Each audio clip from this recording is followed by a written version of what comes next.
हम रउआ सबसे बहुत प्यार करीला। दोस्तों फिर से स्वागत है हमारी एक न्यू वीडियो में। दोस्तों आज हम लोग बात करेंगे कुशवाहा स्टार कहानी वाले नीलकमल जी को। जी हाँ दोस्तों, आप लोग तो जानते होंगे कि उनका गाना आया है लड़की दीवानी, आजा दिल में ओ लड़के दीवाने। जो कि आप लोग को बता दूं कि लड़की दीवानी पर सोनी लियोनी जी और नीलकमल सर बहुत ही मस्त धुन में नजर आ रहे हैं। जैसे कि आप लोग एक देखो, आजा दिल में वो लड़के दीवाने।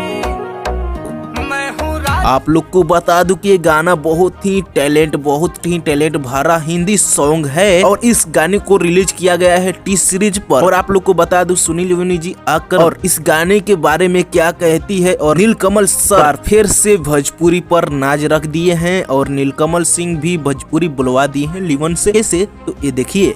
हेलो भाई लोग, का हाल चाल बाटे। हम गायक नीलकमल सिंह, हमार गाना आवे वाला बाटे हिंदी सॉन्ग। हेलो, क्या बात कर रहे हो? अरे भोजपुरी, हमारा भोजपुरी लैंग्वेज है ही। ओह, मुझे भी सिखा दो। हाँ, तो आप बोलिए हमारे दर्शक लोग के लिए कि का हाल बा। का हाल बा? हम रउआ सबसे बहुत प्यार करीला। बहुत प्यार करीला। I love you. ओह, आई लव यू। तो हम लोग का गाना। तो दोस्तों आज के लिए बस इतना ही सा। तो मिलते हैं एक न्यू वीडियो के साथ अगले वीडियो में। तब के लिए जय हिंद, जय भारत।